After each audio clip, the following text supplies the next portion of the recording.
Live from New Delhi, you're watching DD India Live, India's voice to the world. I'm Amritpal Singh. Coming up in the next 30 minutes. New Zealand set a target of 252 runs for India in the final of the ICC Champions Trophy 2025 in Dubai. Israel and Hamas to hold the talks in Doha on Monday to negotiate the next round of ceasefire in Gaza. Ukrainian President Volodymyr Zelensky says he will do everything to end the war as talks with US officials and Saudi Crown Prince approach next week.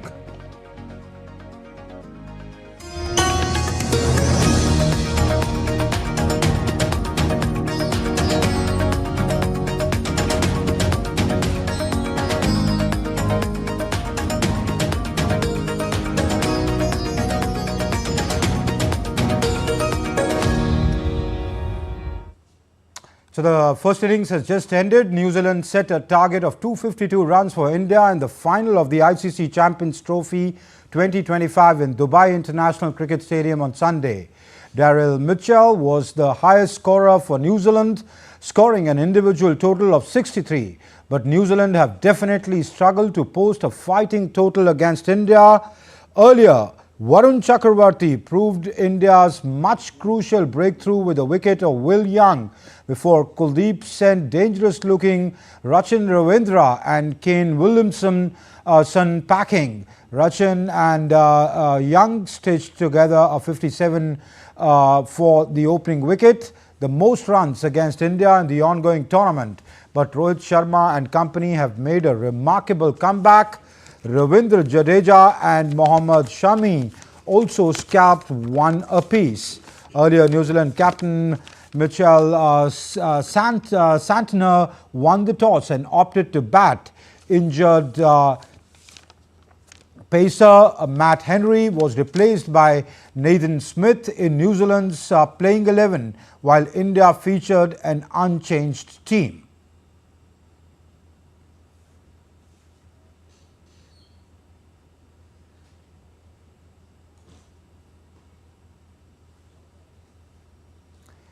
And the first innings just ended. So we saw it looks like a comfortable target for India. It now depends upon how the New Zealanders bowl.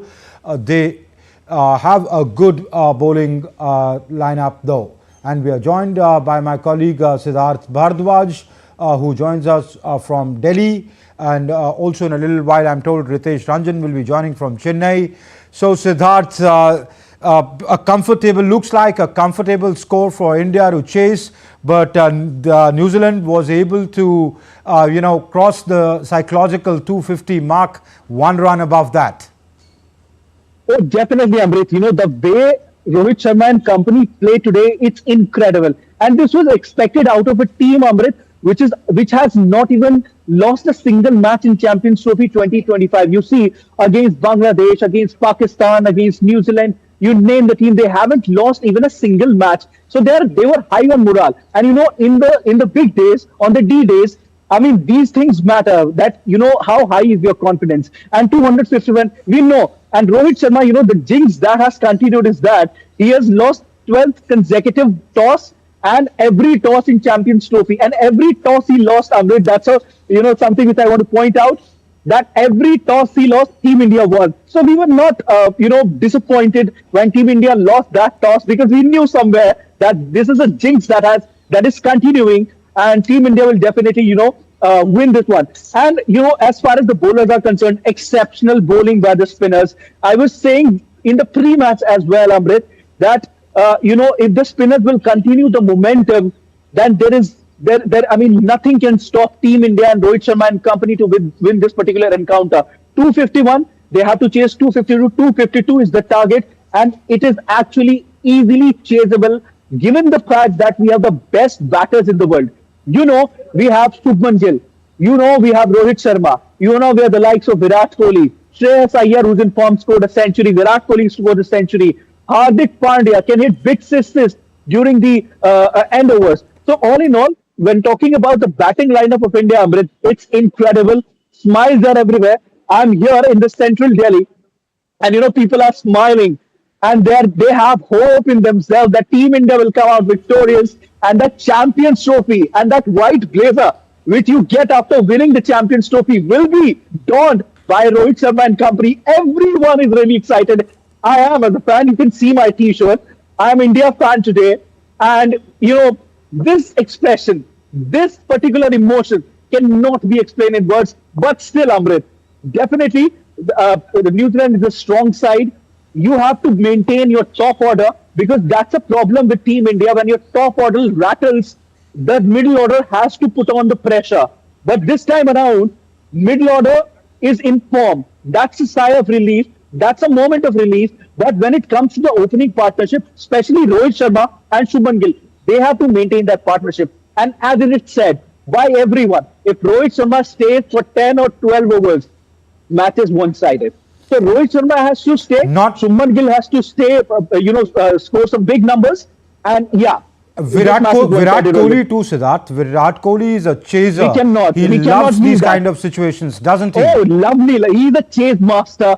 He's a run machine. We have seen against Pakistan, we have seen when he scored the century. Entire India, and not just India, Amrit, entire world, the diaspora population, they were jumping in joy when Virat Kohli scored century. People wait for these kind of moments. And Amrit, you know what? The legends are made in these kind of situations only. When final comes, the D-Day comes, and legend performs. That's and people perform, and that's where they become legends. So is Virat Kohli. So is Rohit Sharma. Shubman Gill is a youngster, a new blood in the dressing room. It's a wave. It's a fresh wave in the dressing room, which which is actually performing and actually giving dividends. So yeah, we have the strongest batting lineup in the world. We just have to wait and watch. We just have to wait for the moment when Rohit Sharma will lift the Champions Trophy in the same style he lifted the T20 World Cup, in Messi style. And everyone is very, very happy around me, and so am I. You can see me, like I said again, I'm donning the Indian jersey. I see you standing in a place where people are sitting and watching it on a big screen. Yeah. I'll try and gauge the fan mood there, but let me first go to Ritesh Ranjan, who joins us from Chennai. Ritesh, what would you say? A 251, Siddharth says, easily chaseable. What didn't work for the New Zealanders? They couldn't bat well because they started very well.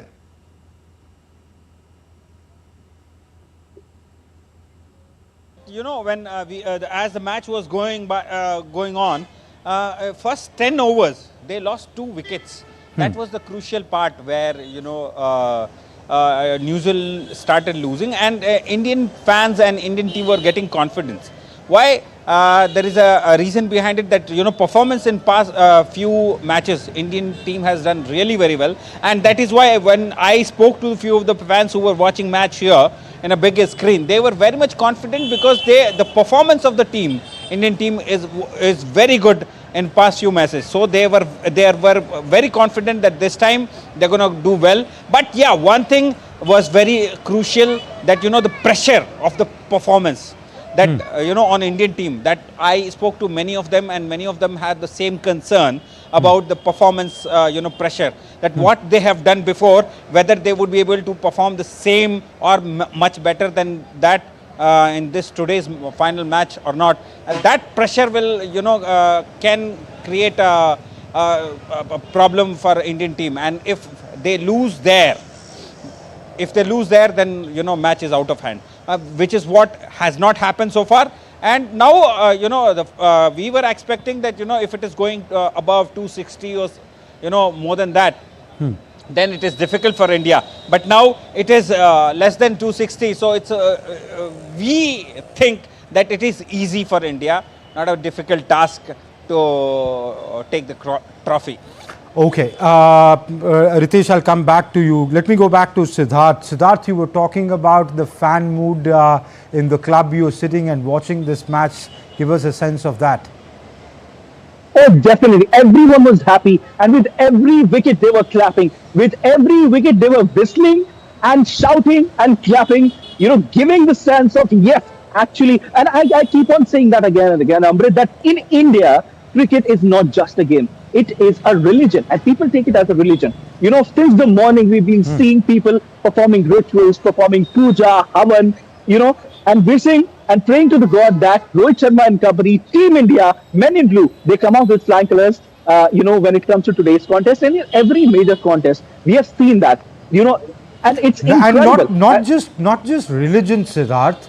For some people, it is sheer love. Look at you wearing that T-shirt. Yeah. Yeah. And it's not just love. It's something which unites people. It's something which unites the community. It's something which unites the energy.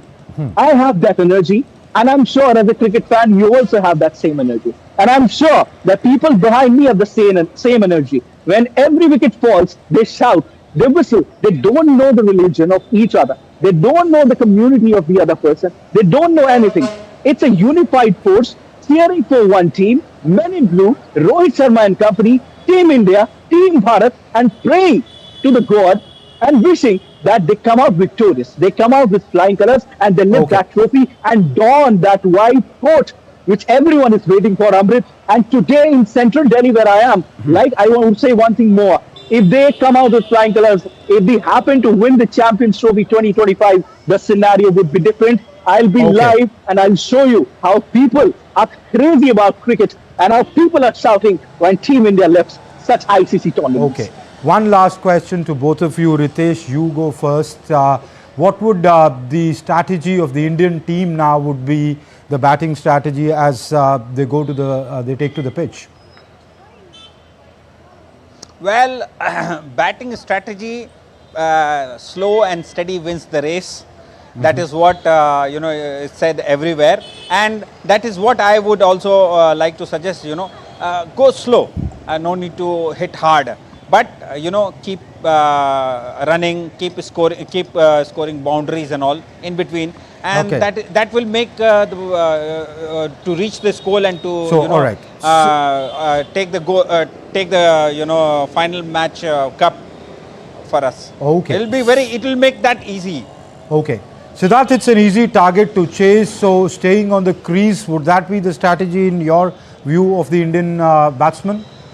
Oh, if the ball is coming in your radar, you hit it out of the park. If ball is not coming in your radar, you defend and you depend on singles and doubles. And that is the key to win actually this tournament. If you are actually hitting unnecessarily the ball out of the park, it will end up the New Zealanders catching the ball. So you don't do that. You play defense. You rely on ones and twos because every drop contributes when it comes to filling the ocean. So yeah, Team India is definitely coming out victorious from this encounter, but a sensible batting is required. And one thing is for sure, Amrit, that something which is coming in your radar, you don't spare that. You put it out of the park.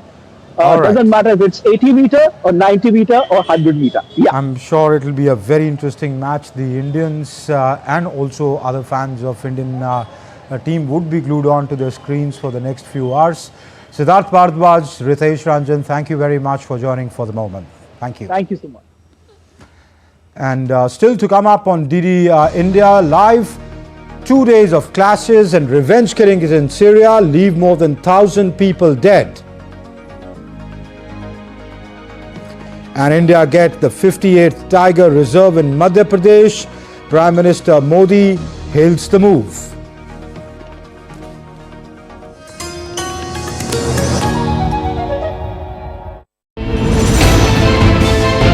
Geopolitics and trade deals.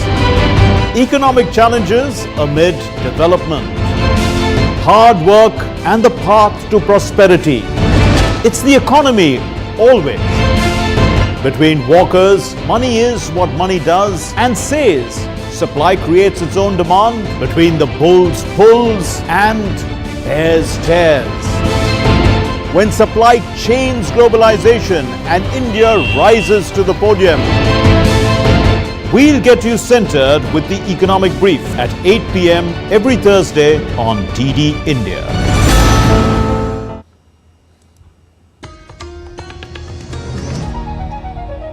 You're watching DD India Live. I'm Amrit Pal Singh. Syria's interim president Ahmed al-Shara called for peace and national unity after over 1,000 people, including 45 civilians, were killed in the country's worst violence since the fall of Bashar al-Assad's government. According to the rights group Syrian Observatory for Human Rights, security forces massacred members of the minority Alawite sect on Friday and Saturday in coastal areas. Notably, deposed President Assad belongs to the Alawite sect. The killings come amid clashes between Syria's new authorities and gunmen loyal to Assad. What is happening in the country is a challenge and is expected. We must maintain national unity and civil peace in the country as much as we can. We are able to live together in this country. As long as the revolution erupted out of these mosques that taught their sons good morals, courage, generosity and justice, there is no fear in Syria. Israel and Hamas signaled that they were preparing for the next phase of ceasefire negotiations in Doha. Israeli Prime Minister Benjamin Netanyahu's office on Saturday said that Israel will send a delegation to Doha on Monday in an effort to advance negotiations on the fragile ceasefire in Gaza. Meanwhile, Hamas has said that there were positive indicators for the start of the ceasefire's second phase of talks. Hamas spokesperson Abdel Latif al-Khanua said in a statement that efforts of the Egyptian and Qatari mediators are ongoing to complete the implementation of the ceasefire agreement.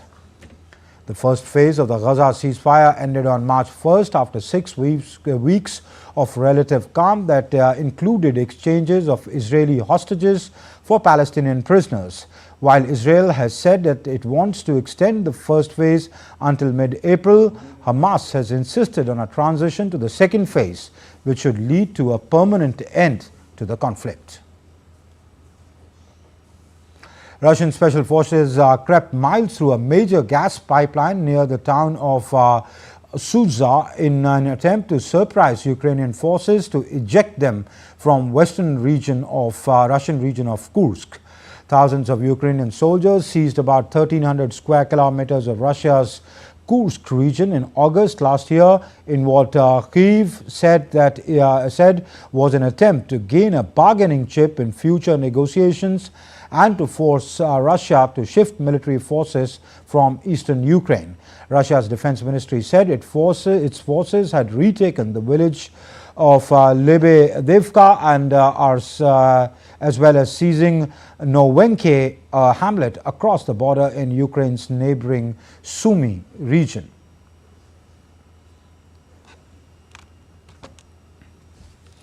And Ukrainian President Volodymyr Zelensky is traveling to Saudi Arabia on Monday as Ukraine and US officials are due to hold talks next week over ways to end its conflict with Russia and seeking to repair ties with President Donald Trump's administration. But are realistic proposals on the table? DD India's Amrita reports. Ukrainian President Volodymyr Zelensky is set to meet Saudi Crown Prince Mohammed bin Salman on Monday ahead of talks with US officials later in the week in Saudi Arabia. The Ukrainian leader on Saturday said he was fully committed to constructive dialogue with US representatives, aiming to agree on key decisions and steps. US President Donald Trump's special envoy, Steve Witkoff, also said he was in discussions with Ukraine to facilitate the meeting. We're now in discussions to coordinate a meeting with the Ukrainians in Riyadh or even potentially Jeddah. So the city's moving around a little bit, but it will be Saudi Arabia. And I think the idea is to get down a framework for a peace agreement and an initial ceasefire as well. The upcoming talks between Ukraine and US officials are crucial as they aim to establish a framework for ending its 3-year-old conflict with Russia. Earlier in February, Riyadh hosted a meeting between US and Russian officials to discuss ending the Ukraine conflict. Ukraine was not included in those talks, raising concern in Kiev and among its European allies. Meanwhile, despite their disastrous meeting on February 28, President Trump recently announced that he had received a letter from Zelensky expressing Ukraine's willingness to come to the negotiating table over the Russia-Ukraine conflict. Trump also said that Ukraine was ready to sign a minerals deal with the US, which Washington says is crucial to secure continued US support for Ukraine's defense. However, he gave no further details on the minerals deal, leaving its fate uncertain. I think the mineral deal is under question. For a start, if the Americans are withdrawing with one hand, it puts less pressure on the Ukrainians to do a deal. On the other hand, it is, to be fair, the Ukrainians do want to salvage something from the relationship. I think it's also questionable that President Trump is purely transactional and purely commercial in his interests, because if he were, then actually this deal would have been done last week and he would not have put the Ukrainians off in the manner in which he did, or ambushed them in the manner in which they were. The meeting is happening at a crucial time when US has paused intelligence sharing with Ukraine, putting pressure on Kiev as President Trump seeks solution to end the conflict. While the situation on the battlefield remains volatile, as both Russia and Ukraine are engaging in attacks and counterattacks. With inputs from Amrita, Mihir Makri, reporting for DD India. And UN Deputy Secretary General Amina Mohammed has highlighted the ongoing challenges in achieving women's representation in decision-making roles. Speaking on the issue, she acknowledged that while progress has been made, the journey towards full gender equality in leadership remains incomplete. We've had a lot of success. We're getting more women into decision-making roles, but getting them there doesn't necessarily mean that we've achieved the end result of having the impact felt of all the goals that we have asked for. Getting there means it's the beginning of another battle. For women's leadership, occupy the space, create more for others to come in. We need to be at the table of peace. We are not. We need to be at the table of sustainable development. We are getting better at it, but we're still not there yet. We need to be at the table where technology, as it is designed, as algorithms are designed, all of these, we need to be at the table so that they don't affect us. And shifting focus to Asia Pacific on China and Taiwan conundrum, China's military said that it would tighten its noose around Taiwan if separatism over the island escalates, warning proponents to step back from a precipice or face a dead end. The more rampant Taiwan independent separatists become, the tighter the noose around their necks and the sharper the sword hanging over their heads will be. We warn the DPP authorities, come back from the precipice before it's too late. Otherwise, you will meet a dead end.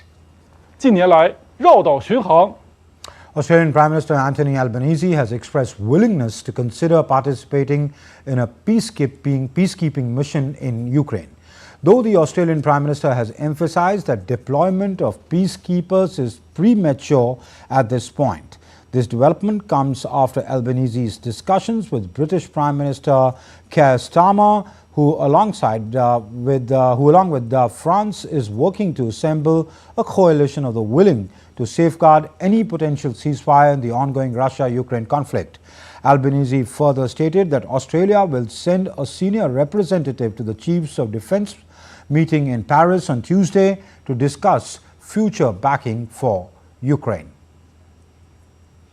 Prime Minister Narendra Modi has stated that India is blessed with wildlife diversity and a culture that celebrates wildlife. Sharing a post by Environment, Forest and Climate Change Minister Bhupender Yadav, the Prime Minister added, and I quote, "We will always be at the forefront of protecting animals and contributing to a sustainable planet," unquote. This is what the Prime Minister wrote on a post on X.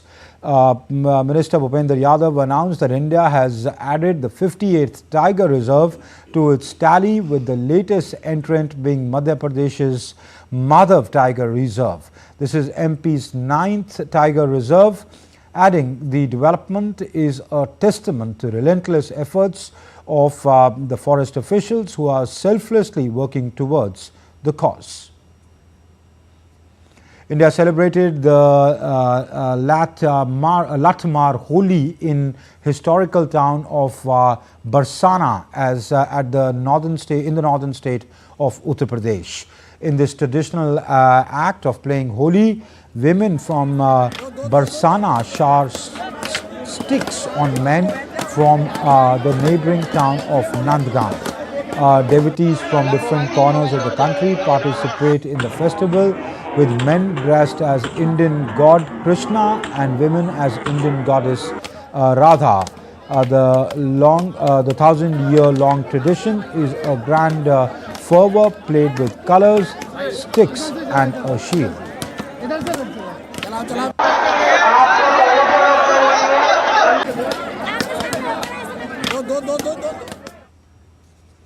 And that's it in this edition of DD India Live. But do let us know your thoughts on the news of the day. For those on the go, you can get all the latest news and updates from India and across the world on DD India's mobile app. The app is available both on Android and iOS platforms.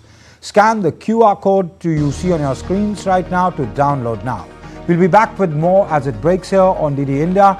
I'm Amritpal Singh from my entire team in Delhi. Thanks for watching DD India Live.